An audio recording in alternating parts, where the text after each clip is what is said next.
Voilà. Alors, est-ce que tout le monde voit mon écran?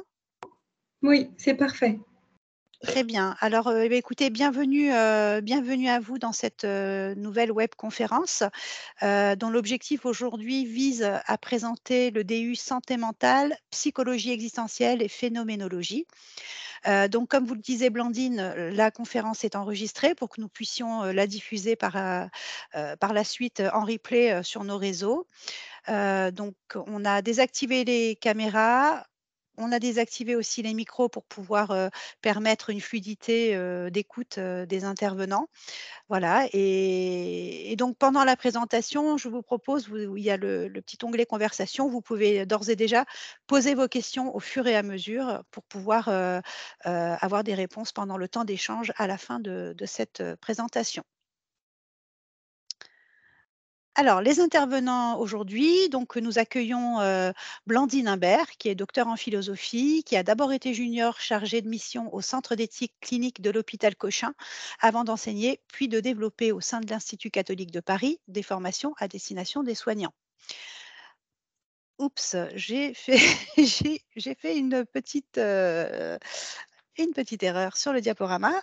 Donc nous accueillons également Bernard Pachou qui est, donc, vous pouvez me rappeler? Bernard, Professeur excusez-moi. professeur de psychopatho, à l'université Paris-Cité.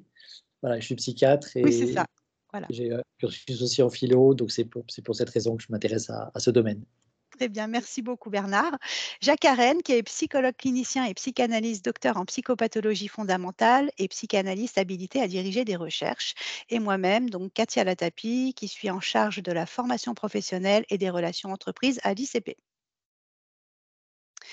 Donc l'Institut catholique de Paris, c'est un établissement universitaire d'enseignement supérieur privé qui accueille chaque année 10 000 étudiants sur le campus, dont un tiers des étudiants, viennent de l'étranger.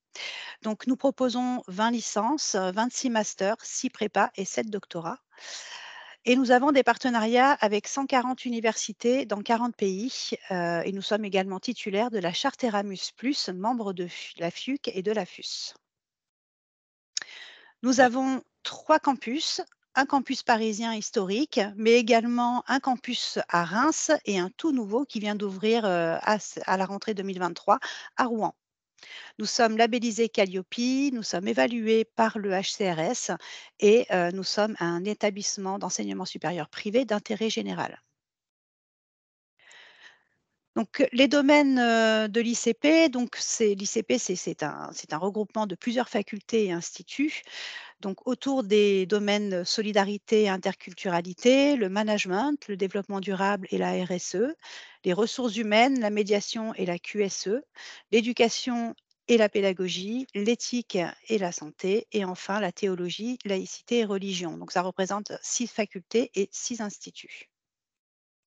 Donc la formation professionnelle à l'ICP, c'est une alliance académique et professionnelle. Donc, nous répondons à notre mission d'utilité sociale en proposant une offre de formation continue conçue en collaboration étroite avec le monde du travail sous toutes ses formes. Et cette offre vise à favoriser tout au long de la vie l'accès au savoir des chercheurs, des universitaires et des experts pour éclairer les acteurs économiques et les aider à mieux appréhender les grands enjeux du monde contemporain et donc faire face aux conséquences des profondes révolutions, qu'elles soient technologiques, économiques, politiques, environnementales, auxquelles toutes les organisations sont confrontées aujourd'hui. Et c'est aussi, une offre engagée, donc pour soutenir les acteurs socio-économiques à assumer un management humain et responsable et développer les compétences nécessaires à la prise de décision stratégique et à la mise en place d'une gouvernance éthique, responsable, solidaire et écologique. Donc pour cela, nous avons 900 enseignants, chercheurs dont 50 sont issus, du monde professionnel qui œuvrent, pour dispenser, voilà, tous ces domaines. Il y a également un réseau de 5 bibliothèques. Nous proposons des formations en présentiel, en distanciel et en hybride. Ce sont des formations qui associent bien sûr les apports théoriques et la pratique et enfin pour, soutenir cela, nous avons, tout l'équipement et le matériel pédagogique adapté. Au niveau de la formation professionnelle, nous avons accueilli en 2022 4000 stagiaires. Nous avons 3 filières en apprentissage, donc 2 masters et une licence professionnelle. Nous proposons de la reprise d'études, sachant que 30% des masters sont des professionnels en reprise d'études, et 3 titres RNCP et 5 certifications inscrites au registre spécifique. Et ce sont également 30 diplômes universitaires qui sont compatibles avec une activité professionnelle. Et pour les entreprises qui souhaitent développer de la formation au sein de leur structure, nous proposons également des formations courtes et sur mesure. Et nous avons également des chaires de recherche. Donc, il y a une chaire en lien avec l'ICP et l'ESSEC qui s'appelle Entreprises et biens communs. Donc, c'est une chaire de recherche pluridisciplinaire autour de la notion de biens communs appliquée aux entreprises. Et puis, une chaire numérique et citoyenneté dont l'objectif vise à mettre le numérique au service de l'homme et à développer de la recherche transversale pour stimuler les enseignements pluridisciplinaires qui associent étudiants, doctorants, enseignants-chercheurs, les professionnels du secteur digital et les partenaires socio-économiques. Voilà pour ma petite présentation rapide.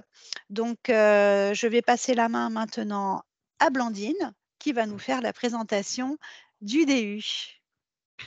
Alors, bonsoir à tous, à ceux qui nous ont rejoints un peu en cours de route. Je vous fais juste un petit rappel, si vous souhaitez ne pas être sur le replay de façon visible, il faut que vous puissiez débrancher votre caméra puisque le replay après restera disponible sur Internet. Et si ça ne vous dérange pas, vous pouvez évidemment laisser votre caméra.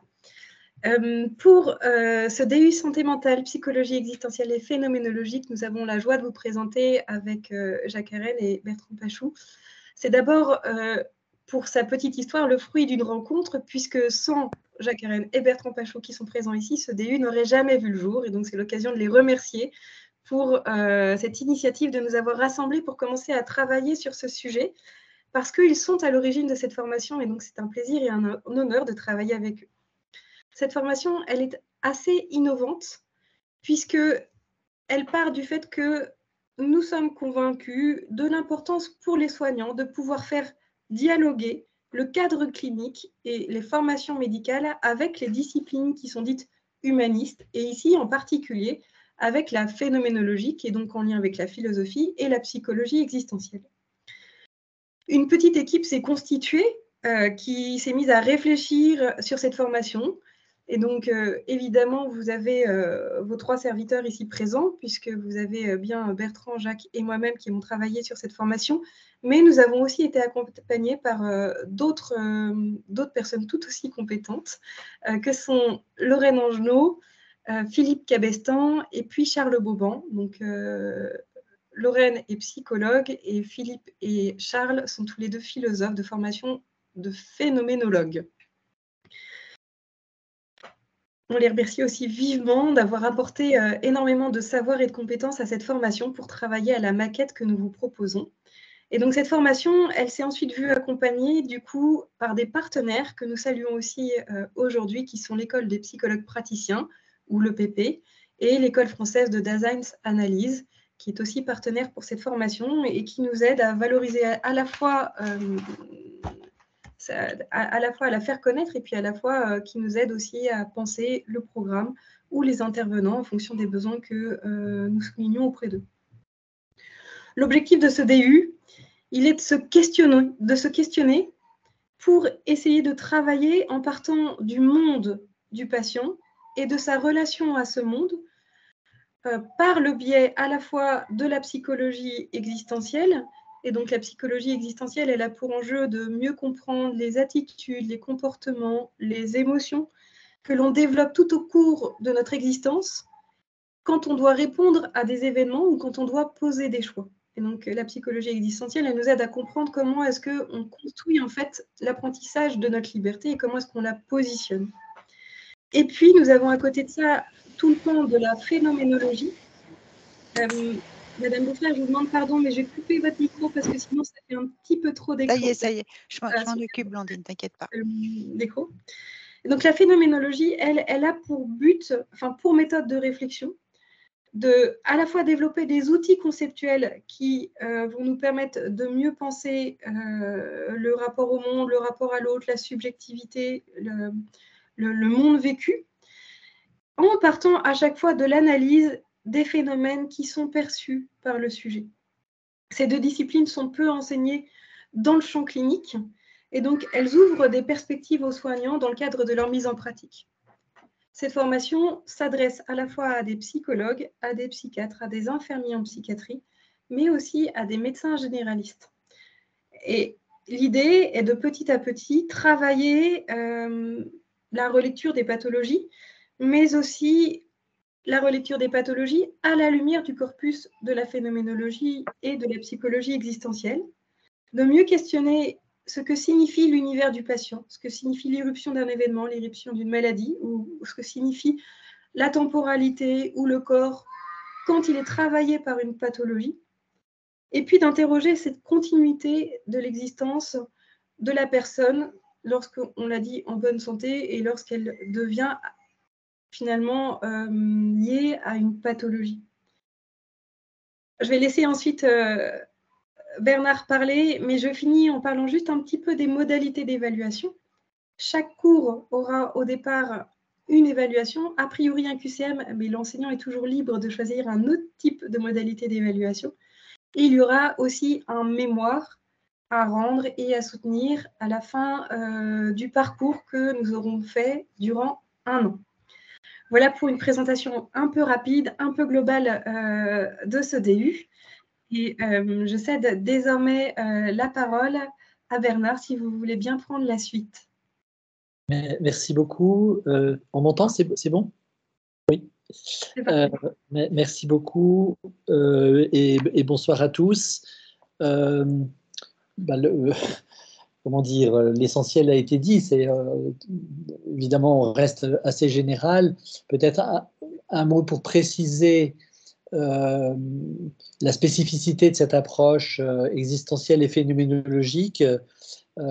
Donc le propre de ce qui a intéressé les cliniciens, notamment en santé mentale, mais maintenant même en médecine plus généralement, c'est le fait que la phénoménologie, elle propose un cadre théorique qui contribue à une description la plus fine possible, la plus précise possible de l'expérience subjective, donc des vécus, de l'expérience consciente. Et donc ça, c'est dès le développement de ce courant philosophique au début du XXe siècle, avec des philosophes allemands qui ont lancé cette pensée, Husserl, Heidegger, les psychiatres germanophones qui suivaient l'émergence de ces pensées ont tout de suite repéré que ces cadres théoriques, ces descriptions extrêmement précises de l'expérience de conscience, donnaient des outils, donnaient un cadre conceptuel utile pour mieux décrire l'altération de l'expérience subjective dans les pathologies. Alors, les pathologies où l'expérience est le plus manifestement altérée, bien sûr, on pense tout de suite aux psychoses, à la schizophrénie, aux états délirants, mais c'est vrai aussi beaucoup pour les troubles de l'humeur sévères, la dépression, les états maniaques, et puis finalement, les troubles anxieux, enfin, tous les troubles d'ordre psychopathologique, finalement, ça s'accompagne de vécus qui sont pas les plus communs, qui ont des particularités et qui parfois s'éloignent assez nettement de l'expérience commune. Donc l'intérêt de la phénoménologie est né de cet apport théorique pour une description fine de l'expérience subjective et de ses altérations en psychopathologie. Après, il y a il y a des thématiques sur lesquelles la phénoménologie s'est montrée, a fait des apports un peu, j'allais dire, inégalés ou qui n'ont pas vraiment d'équivalent dans d'autres domaines. Par exemple, sur l'analyse du vécu du temps. Il y a d'autres philosophes c'est une vieille question philosophique, cette question de qu'est-ce que le temps vécu. Bergson a aussi travaillé sur ce sujet, Saint-Augustin, etc. Il y a toute une tradition de réflexion sur le temps, et la phénoménologie a repris et enrichi ces réflexions qui ont cette analyse de ce que c'est que le temps vécu, qui est autre chose que le temps physique, le temps social, etc. Et ça a une pertinence, là aussi, pour éclairer l'altération du temps vécu dans certaines pathologies, notamment justement les troubles de l'humeur, notamment la dépression où le temps semble s'arrêter, se ralentir. Pourquoi? Et ça, la phénoménologie peut l'expliquer assez bien. Le rapport à l'espace également peut être altéré dans certaines pathologies. Donc enfin voilà, l'apport, l'intérêt spécifique de cette approche, c'est de pouvoir porter son attention en ayant un cadre théorique qui permet de mieux percevoir assez finement l'expérience subjective des patients. Une autre thématique qui a suscité beaucoup d'intérêt en phénoménologie, mais qui a aussi plus récemment contribué au développement d'un dialogue fécond entre phénoménologie, philosophie et neurosciences, c'est la question de l'empathie. C'est justement cette faculté un peu mystérieuse qui fait qu'on a un certain accès à la subjectivité de l'autre, à la vie, à l'autre comme autre subjectivité.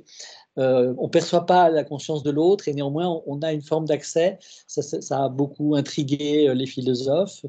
Il y avait c'est une question, il y avait des enjeux théoriques importants à essayer de comprendre cette capacité d'empathie. Et ce débat a retrouvé une énorme actualité parce que les neuroscientifiques se sont attachés ces dernières décennies à apporter leur propre éclairage de neuroscientifiques sur les mécanismes cérébraux qui permettent cette faculté d'empathie. Un autre équivalent serait une autre thématique qui intéresse beaucoup les neurosciences et qui est un sujet particulièrement ardu pour eux, c'est rendre compte de ce que c'est que l'expérience consciente. Alors j'évoque ces développements neuroscientifiques récents parce que ils ont été l'occasion d'un dialogue assez fécond entre les philosophes phénoménologues et les chercheurs en neurosciences. Et c'est une des raisons, pas la seule, mais une des raisons, on pourrait dire, d'un regain d'actualité dans le champ de la psychiatrie, en tout cas de la santé mentale, de la phénoménologie. Il y a d'autres raisons, mais y compris les sciences dures, se sont rendus compte que disposer d'un cadre théorique qui permet une description fine du vécu et de ses altérations, eh bien, c'est très précieux, y compris pour le corréler avec des données de neuroimagerie, par exemple, ou des données sur le fonctionnement du cerveau. Après, il y a ces enjeux existentiels montrent également que, comment dire, l'histoire psychique d'un sujet, ça ne se passe pas que dans son cerveau. Et ça, c'est quand même un peu un travers d'une psychiatrie scientifique contemporaine qui s'est très focalisée sur les neurosciences, qui pense que, au fond, l'essentiel des grandes opérations de l'esprit, elles sont assurées par le cerveau et que c'est là que ça se passe et que les maladies mentales, finalement, sont des maladies du cerveau. Et donc, la phénoménologie, elle trouve aussi une actualité aujourd'hui en montrant que, bien sûr, le cerveau joue un rôle et il dysfonctionne. Les neurosciences permettent de mieux en mieux de comprendre de quelle façon il dysfonctionne, mais ça n'est pas vrai que ça n'est que des maladies du cerveau.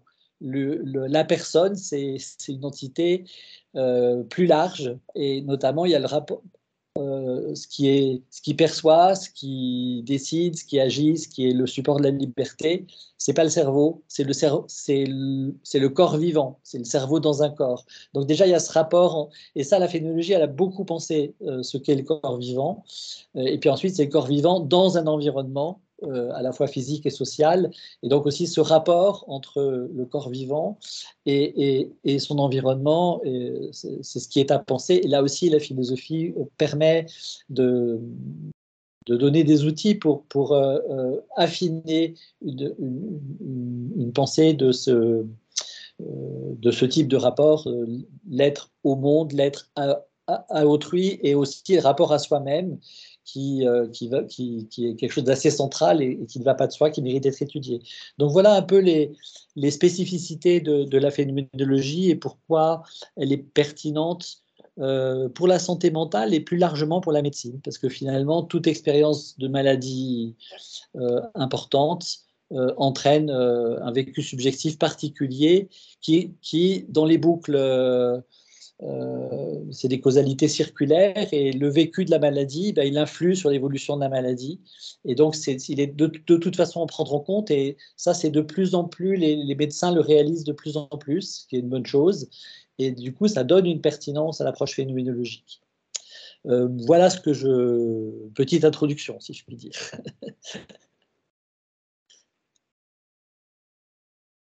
Merci beaucoup. Nous cédons donc la parole à Jacques qui va avoir la difficulté ou la richesse de compléter tout ce qui a été dit, mais avec un apport là de chercheurs et de psychologie existentielle qui du coup sont très fortes et très complémentaires. Et bonjour à tous. Oui, donc Bernard a déjà beaucoup dit, et vous aussi, Blandine. Donc, moi, j'apporterai peut-être quelques éléments complémentaires. Alors, moi, je suis venu à ces questions-là plutôt par la psychologie. J'ai une formation psychologue et du côté de la psychanalyse. Et évidemment, il y a une dimension complémentaire et peut-être ce dont on discutait un petit peu entre nous, cette dimension, au fond, de réflexion philosophique amène une dimension méta. Alors, une dimension méta, ça veut dire qu'on peut, au fond, même quand on est soignant, et quel que soit le type de soignant qu'on est, hein, qu'on soit une approche plus médicale ou une approche plus psy, de percevoir les enjeux plus profonds, plus réflexifs, plus liés à notre propre position et la position du patient, dans un être au monde qui a peut-être vocation à être partagé. Hein, c'est ce que pensait Binswanger, par exemple, hein, donc il est un grand psychiatre phénoménologue. On sait que dans la rencontre, il se passe quelque chose de très important.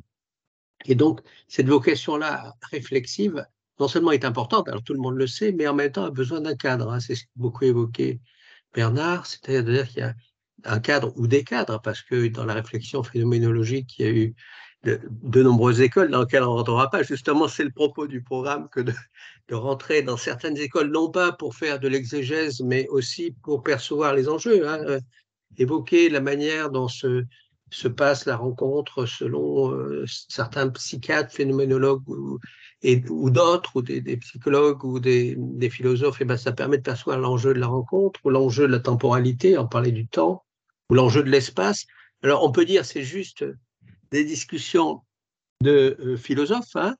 C'est Kierkegaard qui disait les philosophes construisent des maisons qu'ils n'habitent pas.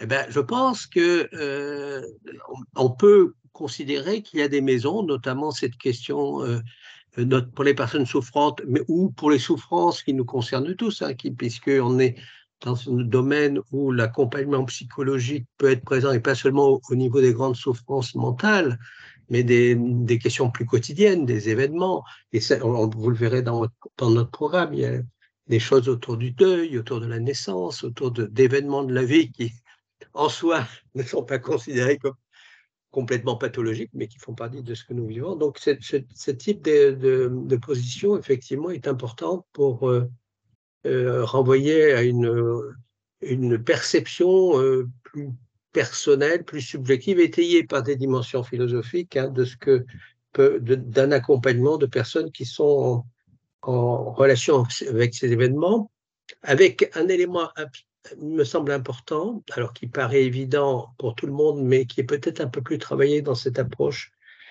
phénoménologique et son implication de psychologie existentielle, qui est une entité peut-être plus vaste, parfois plus floue, qui est cette question de la liberté. Hein, comment la liberté personnelle est accompagnée dans le temps par rapport à des questions qui semblent limitantes. Hein, Jaspers, qui est un grand psychiatre phénoménologue, parlait des situations limites. Hein, comment dans les situations limites on peut se débrouiller. Et en ce qui concerne Jaspers, en tout cas, il disait que on peut trouver des énergies de liberté. Au contraire, la liberté, c'est peut-être ce qui reste dans ce type de situation. Donc, ces dimensions de liberté, de confiance, d'élaboration de l'angoisse. Voilà. Alors, ces questions-là, évidemment, intéressent tous les soignants. Hein, l'angoisse, la liberté, le rapport de la personne avec son corps et aussi avec la manière dont il le vit dans la relation et le cheminement psychique. Et en même temps, il y a un accent particulier qui est donné à tout ça. Et peut-être des réflexions qui nous permettent, en tant que soignants, d'aller un peu plus loin, par exemple, dans le programme du DU, on évoque par exemple la question de la causalité. Voilà, alors évidemment, ça peut paraître une question extrêmement abstraite, mais c'est aussi une question, il dit, bon, au fond, est-ce qu'on s'intéresse plus à quelque chose quand on voit quelqu'un qui souffre d'un trouble, si on s'intéresse plus à repérer rationnellement les chaînes causales de tout ce qui se passe, qui est un point de vue tout à fait respectable, mais est-ce qu'au fond, il y a la question de la compréhension aussi n'est pas à mettre en place, et qu'est-ce que la compréhension, et est-ce que la compréhension est possible, et est-ce que l'empathie peut exister selon ce que disait Bernard. Enfin, toutes ces questions-là sont à la fois des questions théoriques très intéressantes, et aussi ce qu'on a essayé de mettre dans le programme, des questions très pratiques qui se posent aux cliniciens, et qui nous amènent tous peut-être à avoir une approche un peu différente, peut-être un peu plus, je dirais plus créative aussi par moment. On le voit bien dans certains écrits de phénoménologues, cette dimension créatrice est assez présente. J'aime bien, d'ailleurs, c'est un aspect qui sera abordé dans le programme, j'aime bien la notion d'autonormativité qui est employée par Binswanger. Ça veut dire au fond que plutôt que alors le mot normativité fait peur aujourd'hui, mais de dire qu'est-ce qu'une personne en situation de souffrance, ou en tout cas ponctuelle ou pas ponctuelle, qu'est-ce qu'elle peut créer d'une intelligence personnelle, d'une liberté personnelle à travers les contraintes qu'elle peut avoir dans certaines situations. Donc il y a une dimension créatrice qui est importante, alors qui ne s'invente pas en claquant des doigts, évidemment. Il ne s'agit pas de présenter les cliniciens comme des gens qui vont révolutionner les choses, mais en fait de se poser aussi la question de cette possibilité de créer de nouvelles manières de fonctionner dans le temps par rapport à des troubles qui peuvent sembler enfermants. Alors, c'est effectivement, pour terminer, effectivement, il y a cette réflexion phénoménologique qui est très située par rapport à certains philosophes, notamment allemands, comme disait Bernard. Et puis, il y a toute une diffusion, parfois un peu anarchique, mais très intéressante, très vivante, notamment dans le Nouveau Monde, de ce qu'on appelait la psychologie existentielle, la psychologie humaniste existentielle, bon, qui est parfois peu étayée théoriquement, mais qui mérite aussi une attention particulière, qui mérite aussi un soubassement philo. Alors, c'est ça qu'on va vous asséner, si je puis dire, c'est-à-dire à la fois d'essayer de donner un apport philosophique intéressant et solide, et en même temps d'aborder des situations, à la fois des situations de vie, des événements et des situations cliniques dans lesquelles on a avancé et qui sont donc peut-être à la fois beaucoup plus proche de ce que nous avons à vivre en tant que soignants.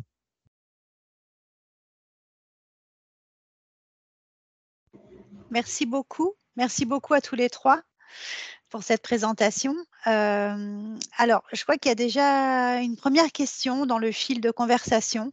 Quel type de profil d'étudiant recherchez-vous? Alors, des étudiants qui sont intéressés sur un corpus qui n'est pas évident à intégrer de phénoménologie et aussi de psychologie existentielle pour pouvoir faire des liens entre les deux, qui ont quand même des bases en psychologie ou en psychanalyse ou en psychiatrie et qui peuvent mettre en pratique les idées et faire des liens avec les idées, les corpus qu'ils vont étudier, faire des liens avec leur pratique personnelle, enfin leur pratique professionnelle, pardon. Est-ce que vous voulez compléter, Jacques et Bernard?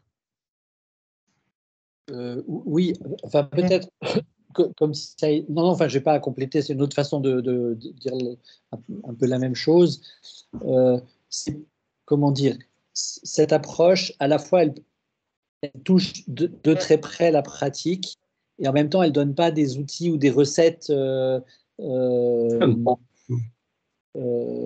y a liées à la pratique psychothérapeutique, par exemple. Donc, en ce sens-là, c'est plus une approche méta, ça donne des outils de réflexion sur les situations qu'on rencontre, sur nos propres vécus, sur celui de nos patients. Et donc, effectivement, on parlera de l'altération des vécus dans telle ou telle pathologie. On n'aura pas le temps de représenter ces pathologies. Donc, elles sont supposées relativement connus, enfin que les gens aient une certaine familiarité avec des situations cliniques pour que ça fasse écho pour eux, quoi. Après, personnellement, la question est moins le genre d'étudiant que je recherche que de répondre aux attentes d'un certain nombre de personnes qui effectivement, finalement, si aujourd'hui il y a ce qu'on pourrait appeler un certain retour de la phénoménologie au plan académique et de la recherche, c'est d'autant plus presque amusant que ce retour, il est en particulier manifeste dans le monde anglo-saxon qui, pendant un certain temps, a été un peu dédaigneux de la phénoménologie. Il y avait une concurrence entre la philosophie analytique anglo-saxonne et la phénoménologie qui était un peu dénigrée comme manquant de rigueur théorique, etc. Et aujourd'hui, il y a un regain parce que, effectivement, je pense qu'il y a une prise de conscience que le vécu des sujets en philo, mais évidemment dans le champ médical, en médecine somatique et en santé mentale, quand même, c'est important. Ça mérite d'être considéré très sérieusement avec des outils appropriés. Voilà. Donc oui, moi je pense que les bons étudiants, c'est ceux qui, quelle que soit leur pratique, estiment que d'avoir une meilleure compréhension du vécu des personnes qu'ils accompagnent et qu'ils rencontrent, si c'est ça que vous recherchez, oui, l'EDU est pour vous, il me semble. Alors justement, il y a quelqu'un qui rebondit. Y a-t-il un diplôme initial nécessaire pour participer à la formation? Initialement, on avait pensé plutôt, mais vous me compléterez aussi, à des psychologues ou des psychiatres. Et puis, on s'est dit après que effectivement, ça pouvait intéresser des personnes dans le monde médical qui sont intéressées. Alors, dans le monde médical, ça peut être des médecins non psychiatres, mais ça peut être aussi des infirmiers, voilà, des personnes qui sont directement concernées et qui ont travaillé, enfin, pour qui ces questions sont présentes, qui ont une culture aussi psychopathologique. Hein, une culture, évidemment, on ne peut pas. Alors, ça sera, comment dire, ça sera étudié selon les dossiers, en fait, hein, cette dimension-là, de voir un peu si les personnes ont un intérêt, une culture, des questionnements qui nous semblent tout à fait possibles par rapport à un programme qui est quand même très nourrissant. Hein, donc, il faut être là et puis suivre, être présent. Il y a une question aussi Merci. sur Oui, alors, la visio. oui, c'est ça. Alors, les cours sont-ils dispensés en présentiel ou en visio pour les personnes qui sont en province? Alors, je réponds à cette question, puis après je rebondis sur la formation sociologie de la santé. La formation n'est pas prévue en visio, au sens où on a vraiment travaillé sur la question du présentiel pour pouvoir favoriser les échanges. Peut-être qu'à terme, on travaillera un peu sur des cours en visio pour certains, mais en tout cas, ce n'est pas la modalité de formation qui est prévue pour cette formation, c'est vraiment une formation présentielle pour favoriser à chaque fois les échanges au sein de la promotion avec les enseignants. Et voilà, la modalité hybride a des richesses et elle a aussi parfois des tensions. C'est tout l'enjeu de la technique. Il y a à la fois des promesses et puis à la fois des menaces et il faut réussir à conjuguer. En lançant la formation, nous ne sommes peut-être pas suffisamment armés pour faire face à la menace et donc il faut attendre qu'elle soit suffisamment armée pour qu'elle redevienne promesse. Donc, pour la question de la visio, pour l'instant, nous ne l'ouvrirons pas en visio parce que nous ne serons pas en capacité d'être suffisamment disponibles auprès des étudiants qui seront derrière leurs écrans. Et du coup, on ne veut pas qu'ils se sentent un peu exclus ou un peu la dernière roue du carrosse, ce qui est toujours un des risques quand on fait une modalité hybride. Et donc, pour l'instant, non, ce ne sera pas en visio. Pour cette raison-là, c'est que nous voulons que nos étudiants puissent se sentir bien dans la formation. Et sur la formation en sociologie de la santé et clinique, puis-je m'inscrire? Mais en fait, ce que j'ai envie de dire, c'est que n'hésitez pas à déposer un dossier de candidature. Et ce dossier de candidature, si je vous livre la procédure, il est d'abord reçu, étudié, je regarde les diplômes. Et ensuite, sur tous les dossiers qui sont justement un peu atypiques, je le dis entre guillemets, je les envoie ensuite à Jacques et Bernard et puis qu'ils puissent me donner leur avis. Et après, avec chacun, de toute façon, il y a un entretien téléphonique ou visio. Donc, vous aurez a priori moi, mais ça ne peut ne pas être moi en fonction des temporalités, justement. d'échange pendant une demi-heure pour pouvoir bien vérifier ce que vous attendez de la formation et que nous soyons en capacité d'y répondre. Et donc, vous nous demandez comment est-ce que vous pouvez intégrer la formation et nous vous répondons, contactez-nous et en fonction de ce que vous nous dites, on pourra vraiment s'assurer aussi que vous serez bien dans notre formation. Et on porte ce souci, tous, que vous soyez bien dans la formation. Donc, vous voyez qu'il y a un petit côté phénoménologie où à chaque fois, on revient sur la subjectivité et le vécu de chacun. Donc, nous complétons, puis nous repartons aussi de ce que vous avez construit et de ce que vous êtes. Mais parce que ça nous semble aussi essentiel pour pouvoir être bien tous ensemble durant la formation. Alors, au niveau pratico-pratique, j'ai envie de dire, il y a 7 modules de 2 jours. Oui. C'est ça, donc 144 heures de formation. Comment ça se passe pour les professionnels? C'est à quel moment c'est réalisé? Sur combien de temps? Alors, c'est une excellente question. Les cours ont lieu le jeudi et le vendredi. Le programme est déjà affiché sur Internet. Vous avez normalement les dates qui sont données, sauf à partir de la rentrée, donc pas de 23, mais de septembre 2024, ou à partir de septembre 2024, nous n'avons pas encore arrêté les dates. Et ça viendra a priori à partir de janvier, le fait d'arrêter les dates. Donc, ça demande 2 jours de présence en région parisienne.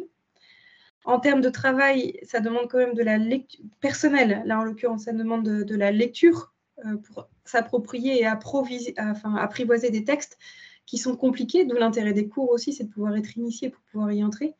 Et ça demande un petit travail de réflexion personnelle, puisqu'il faut se déterminer sur un sujet de mémoire, choisir un enseignant et puis rédiger 25 pages. Donc 25 pages, je dirais que c'est entre 2 jours et 3 jours de travail, une fois qu'on a fait le travail de recherche et le travail de problématique et de plan. Donc voilà, c'est un investissement qui est assez fort, mais qui permet aussi du coup de faire les liens nécessaires et de mobiliser le savoir pour pouvoir utiliser sa mémoire aussi dans la durée. La durée faisant partie du temps, c'est aussi un travail que nous ferons ensemble. Et dans une année universitaire, il y a donc 4 séquences de 2 jours, hein, c'est ça? Oui, exactement.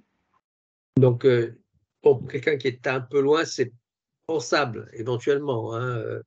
C'est pas simple, mais c'est pensable. Je pense à la personne de Bruxelles. Ça peut être imaginable de venir 4 fois 2 jours dans l'année, même si c'est un peu compliqué à gérer quand on est professionnel. Merci Madame Bénard d'avoir mis le lien, c'est super. Il y a un aspect qui me semble important à souligner pour les gens qui ne sont pas strictement dans l'univers psychopathologique ou psychiatrique, c'est que le programme a été conçu quand même. La question de ce qu'a évoqué tout à l'heure Bernard, c'est-à-dire les psychoses, les dimensions d'état délirant ou les problèmes graves de l'humeur, ne sont pas présents d'une manière massive. On a un spectre de réflexion autour de problématiques de troubles, je dirais, qui sont beaucoup plus larges par rapport à l'éventail de la psychologie ou de la psychopathologie. On n'est pas cantonné dans le secteur psychiatrique. Je pense que ça me paraît très important de le dire. Hein. Par exemple, il y a un cours sur décision et indécision, voilà, la philosophie de l'action, écologie de l'esprit, état d'accord et empathie. Vous voyez, on est dans des questions que se posent beaucoup de cliniciens ou de gens qui sont dans des situations. Merci, merci. Alors, je sais pas, je vois quelqu'un qui est en train d'écrire quelque chose. Je ne sais pas si vous avez d'autres questions ou si vous voyez d'autres choses à apporter, peut-être sur le plan pratique ou pour compléter. Blandine, Bernard. Alors pour moi, pas immédiatement, mais je pense rarement à tout, donc je me laisse corriger par mes collègues. Non, mais ce qu'on peut, c'est encourager les personnes présentes à exprimer leurs questions éventuellement à l'oral aussi, pas seulement, enfin par écrit c'est pas mal aussi, mais voilà, qu'il y ait un temps d'échange, ça permet de préciser des choses auxquelles on ne pense pas forcément. On ne peut pas épuiser tous les détails, mais si vous avez besoin de précision, n'hésitez pas à les demander. Alors, il y a Alors quand là, même une question qui est pour vous, pour le coup. Je te laisse parler, Katia, pardon. oui, là, on a une question. Quand on a une approche psychanalytique, comment se passera l'articulation avec la phénoménologie? Alors ça, c'est une question, effectivement. C'est-à-dire que un certain nombre de psychanalystes, je crois d'ailleurs que s'intéressent à la phénoménologie. Il n'y a pas de contre-indication liée aux effets secondaires du fait de se plonger dans la phénoménologie. Hein. Donc, il n'y a pas de... Et d'ailleurs, certains psychiatres ou psychopathologues phénoménologues ont été en relation très suivie avec des psychanalystes, notamment Freud.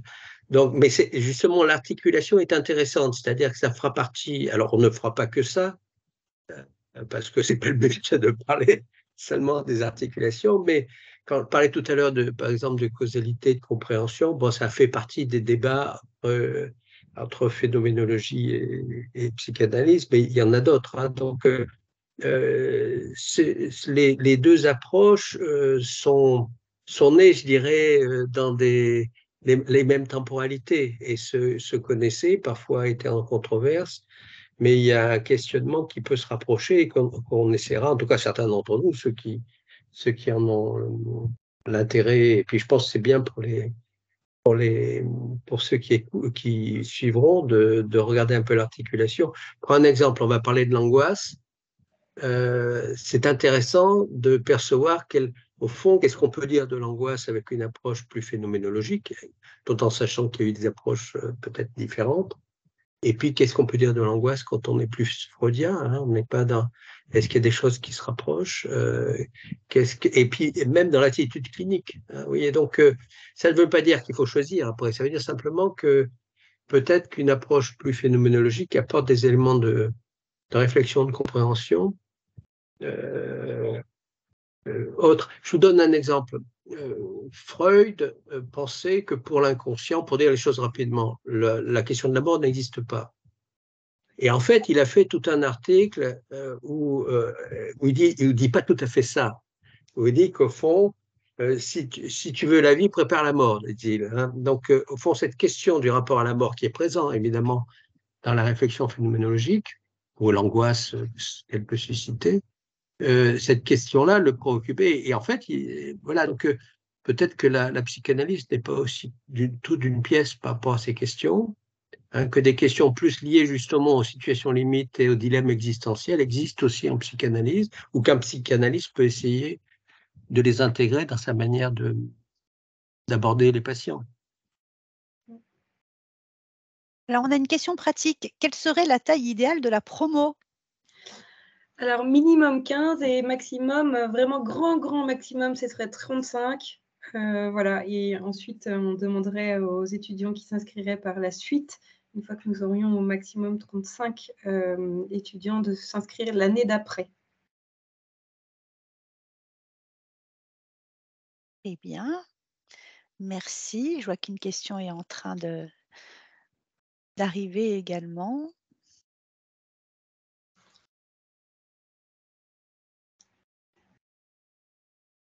Alors, ça démarre en janvier 2024, hein, c'est ça le prochain DU?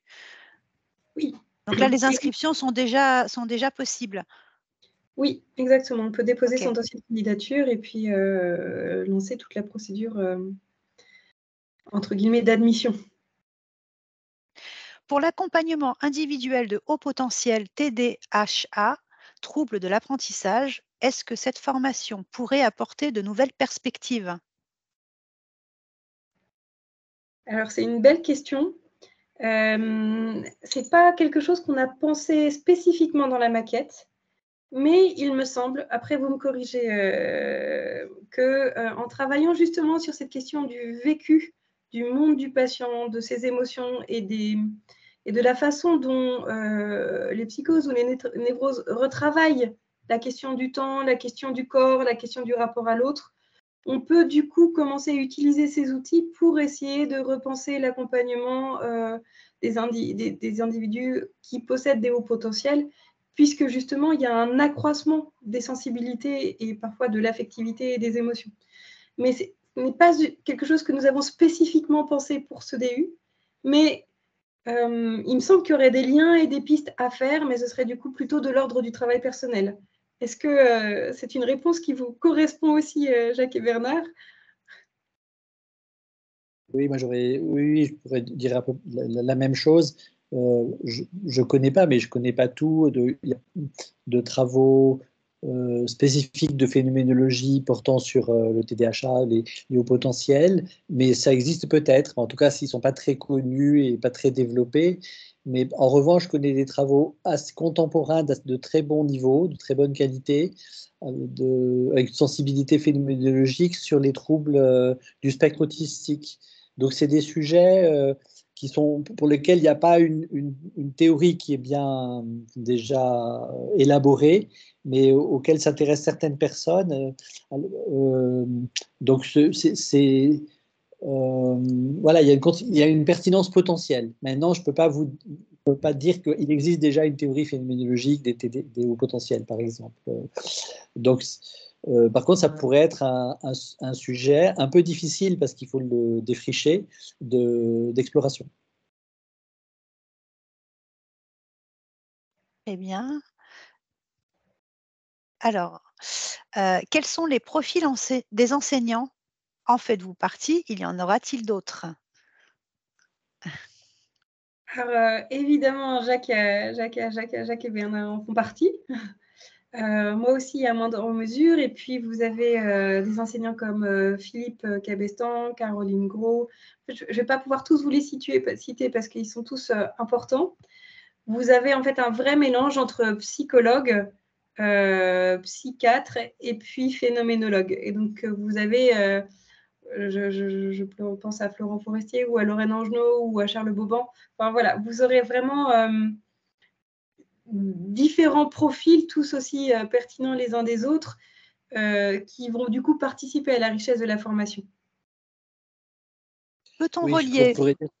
Pardon. il y a deux sensibilités complémentaires. Soit c'est des philosophes professionnels enseignant la philosophie, mais qui travaillent depuis longtemps en lien avec la clinique, la psychopatho et ces questions de psychologie existentielle, donc qui connaissent bien ces sujets. Et puis l'autre type d'enseignants, c'est plutôt des cliniciens comme Jacques et moi, mais avec un intérêt de longue date pour la philose, ces approches phénoménologiques. Mais évidemment, ça fait une sensibilité un peu différente quand l'enseignant est un clinicien qui s'appuie sur la philosophie, ou quand c'est un philosophe qui s'intéresse et qui connaît assez bien, mais il n'est pas lui-même clinicien avec des pratiques de soins quotidiens. Peut-on relier votre formation à la société actuelle qui génère un stress de plus en plus important?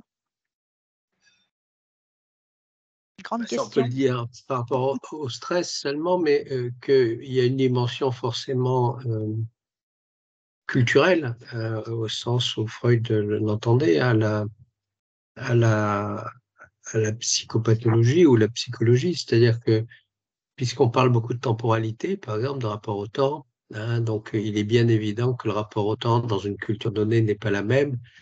Et là, même s'il y a des troubles qui existent dans toutes les cultures, peut-être que nous sommes, par exemple, aujourd'hui plus sensibles à une temporalité peut-être accélérée, hein, comme l'ont écrit certains sociologues, en tout cas un rapport au temps subjectif et social qui est un peu différent. Là, Non, moi, j'avais la même idée enfin, la même association que toi, Jacques. Je pense que la société stressante, c'est cette société de la performance qui est très basée sur une pensée instrumentale où il faut être efficace, etc. Mais la critique qu'on peut, bon, ça a ses bons côtés, ça nous rend effectivement, ça nous oblige, ça exige de nous de la performance, mais le risque qui va avec ce mode de fonctionnement, ce mode de pensée, ce style cognitif, c'est de perdre contact avec des aspects plus sensibles, y compris de son propre vécu. Donc c'est la critique qui est faite par ce philosophe et sociologue Rosa sur l'accélération de la vie sociale, qui nous fait perdre ce qu'il appelle des relations de résonance qui sont... alors ces relations de résonance, elles sont éprouvées, donc c'est un contact avec le monde qui se vit dans qui se manifeste dans le vécu.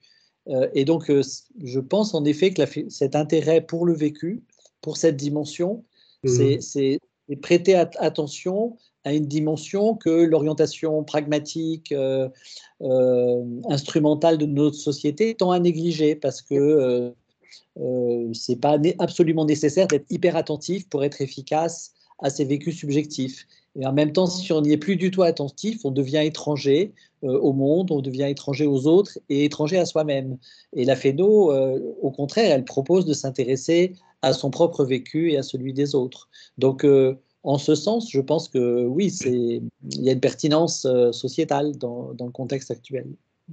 Alors justement, il y a une question. Pardon. Ouais.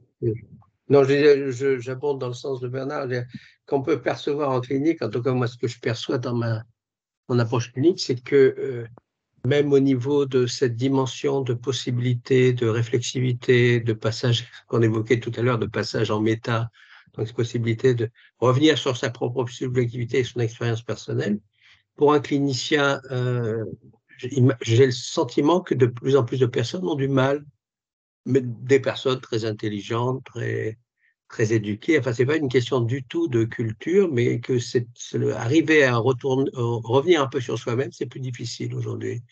Hein, donc, c'est des questions qui demandent à être creusées. Là, on a une question autour du monde actuel.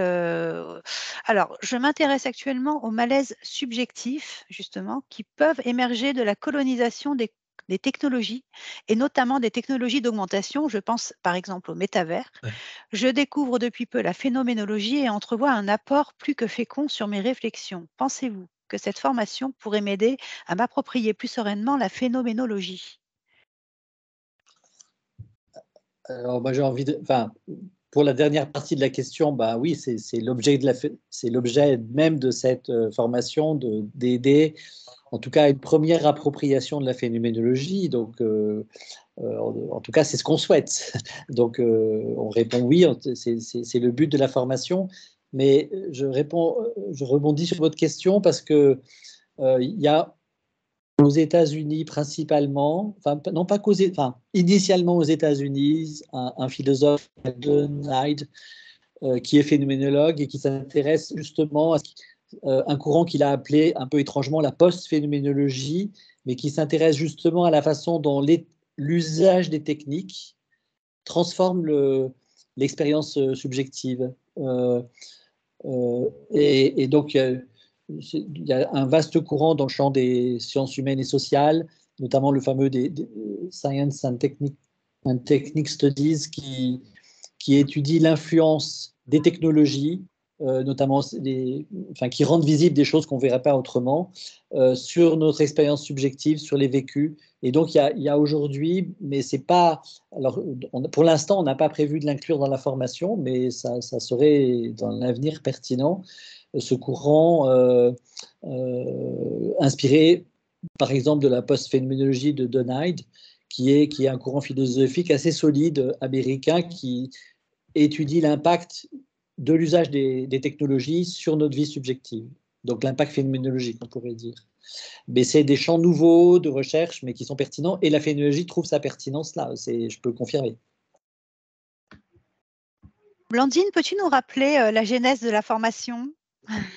Elle vient de la rencontre avec Jacques et Bernard qui sont ici présents et qui disaient justement l'importance de travailler à la fois la phénoménologie et la psychologie existentielle dans le champ clinique pour pouvoir s'approprier par un autre corpus la possibilité peut-être d'un soin qui puisse retravailler cette question des corps vécus, des émotions vécues, du monde du patient, de la relation, de la sollicitude, de la rencontre, pour essayer justement d'intégrer et puis de faire peut-être résonner justement autrement différentes façons qu'on enseigne en clinique avec un corpus qui est autre, mais qui peut apporter un éclairage qui permet de se constituer en tant que soignant.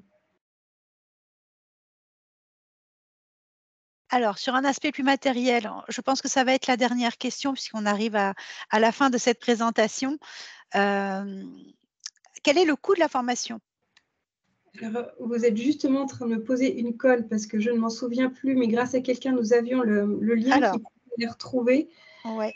C'est la seule chose que je n'ai pas retravaillée. Donc, moi, j'ai un tarif, là, c'est 1 200 € en Super. financement individuel et 2 400 € en formation via le biais de la formation continue. Merci beaucoup, Katia. Voilà, de rien. Il faudra faire une phénoménologie des nombres. C'est ça. Bien, écoutez, merci beaucoup pour cette présentation. Merci aux participants également pour leurs nombreuses questions très intéressantes et pertinentes. Donc, on arrive au bout de cette présentation. Je vous souhaite à tous une très bonne soirée. Je vous laisse Bernard, Jacques et Blandine, peut-être le dernier mot. Non, mais merci d'avoir été là et d'avoir donné du temps et pris du temps dans votre soirée, puisque justement, nous avons parlé de ce temps qui nous échappe de plus en plus. Le fait d'avoir été là est un cadeau pour nous déjà, donc nous vous en remercions. Puis on espère que nous ne vous verrons plus que derrière un écran, mais bientôt de visu en salle de cours. Et nous serons heureux de vous y accueillir en tout cas. Oui, peut-être une idée qui me traverse à l'instant, mais je reviens un petit peu en arrière sur les formateurs. On a été soucieux de choisir des collègues qui sont quand même de bons experts de la phénoménologie. Et ça, c'est, comment dire, sans vouloir faire trop marketing, mais c'est pas si facile. Enfin, il n'y en a pas énormément. Et qui est la double expertise, l'expertise philosophique et l'expertise clinique. Il y a de très bons philosophes, mais qui ne s'intéressent pas du tout à la clinique. Et il y a de très bons cliniciens, mais qui ne connaissent pas, soit ne s'intéressent pas à ce courant, ou qui s'y intéressent, mais qui n'ont pas. Il y a quand même une technicité conceptuelle un peu nécessaire pour en parler précisément. Et là, je suis assez fier de l'affiche, du casting, de la formation, parce qu'effectivement, pour l'instant, tous les intervenants sont quand même des gens reconnus comme des experts d'assez bon niveau, et sur le plan clinique et sur le plan philosophique. Donc, c'est prometteur. Oui, on peut peut-être ajouter aussi que les personnes qui ont été sollicitées ont adhéré avec rapidement et avec beaucoup d'intérêt. Hein. C'est tout à fait exact. Et c'était très réjouissant. Merci beaucoup. Juste, je rajoute une dernière chose. Nous vous enverrons à tous les participants, bien évidemment, le replay de cette conférence. Donc, surtout, n'hésitez pas à la partager autour de vous, auprès de vos confrères et toutes les personnes susceptibles d'être intéressées. Par ailleurs, nous sommes aussi un organisme de formation professionnelle. Donc, vous pouvez faire financer vos formations également via vos employeurs et les organismes publics et privés. Donc, n'hésitez pas à revenir vers nous avec toutes les questions possibles si vous souhaitez intégrer cette formation. Merci beaucoup. Merci à tous. Bonne soirée à vous et merci encore. Merci, au revoir. Bonne soirée. Au revoir. Au revoir.